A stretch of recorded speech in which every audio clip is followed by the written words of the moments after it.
Think back to the last character that you spoke to. How do you know they are who they say they are? How do you know they're not a backstabber, a double-crosser, a traitor? In the Commonwealth, betrayal runs even in the most unsuspecting. So today, I will be listing my top 5 traitors in Fallout 4. Let's get into it. Also, major spoilers ahead.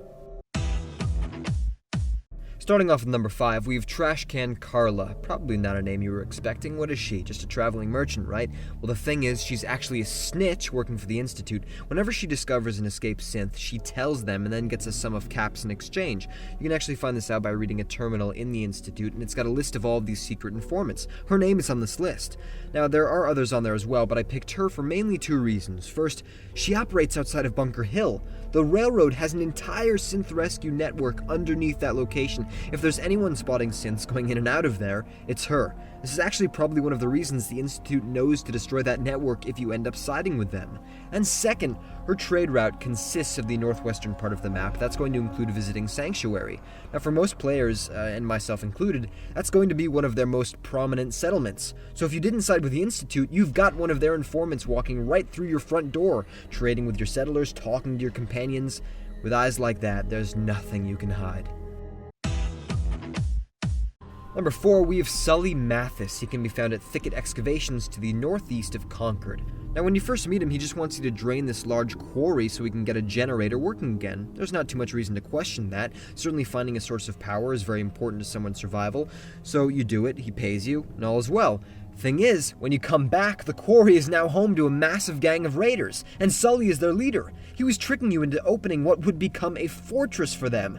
Now, if it was just a few raiders, that's fine, it's not a huge problem, but it's not, it's the beginning of an army. Plus, as if Sanctuary didn't feel safe enough from the last one, it's very close to that spot. Sully managed to form the largest operation of raiders in the top left corner of the map. Number 3, we have Dima from Far Harbor. Now, I know I'm probably going to get some hate for this, but I simply have to include him on the list. His entire vision is that synths should be free of the Institute. They should be able to act and think independently, live in a safe haven where this is possible. No one should be able to play God in their lives, essentially. And yet, Dima does exactly that. He plays God. To expedite his plan of getting the Islanders to then act nicely with the Children of Adam, have everyone getting along, he has Captain Avery murdered and then replaces her as a synth. He forces her to act and then think a certain way. It's different than just killing her because they both disagree on something. He engineered the new version of herself. That's exactly what the Institute does. Dima isn't necessarily a traitor to the people that he cares about, but to all of the values that he professes.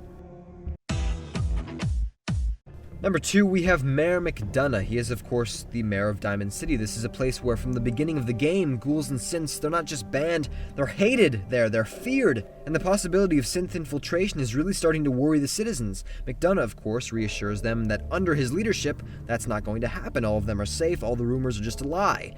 But leave it to a politician to double-cross you. Mayor Mcdonough the entire time has been a synth. Him seeking out the title of mayor was a part of his infiltration all along, and he did it. His entire platform has been built on lies. And to make him even more harmful, when you find this out, he shoots Danny Sullivan, almost killing him, and then threatens to kill his secretary, Geneva, if he isn't allowed to leave safely. Clearly, he doesn't care about the citizens of Diamond City. He never has. It's always just been about himself. And he was willing to do anything just to keep a secret. And number 1, we have Lieutenant Clint, and he can be found leading the gunners at Quincy. Now, this is a man who spent 10 years fighting for the Minutemen. He was there when the previous general, Joe Becker, was still leading the cause. Thing is, over time, he became more and more critical of the group's ability to survive. He just didn't think they were strong enough. And finally, that ugliness came to show at the Quincy Massacre. While the Minutemen were still maintaining what little defenses they had, it was Clint who abandoned them, went to the other side, and then told the gunners the best way to attack? It would be from the highway above. He gave them that idea. So they did. They regrouped, they went up on the overpass, and sure enough, the Minutemen just stood no chance. Showers of sizzling light came down on them, flesh morphing against the bullet holes, shouting, all of it ringing to the deafness. It truly was. It was a massacre. And Clint, content, pleased with himself, got a very hefty promotion out of all of it, the rank of lieutenant as a gunner. Give it just another 10 years and see what he's willing to do then. And there you have it, my top 5 traitors in Fallout 4. If you enjoyed the video, please like, comment, and subscribe. And down below, please tell me, who do you think should be number 1 on this list? Alright, thank you very much for watching, and now I'm going to need you to open your inventory. This is This is kind of my thing. I tell people stories, and then I rob them. So give me everything you've got.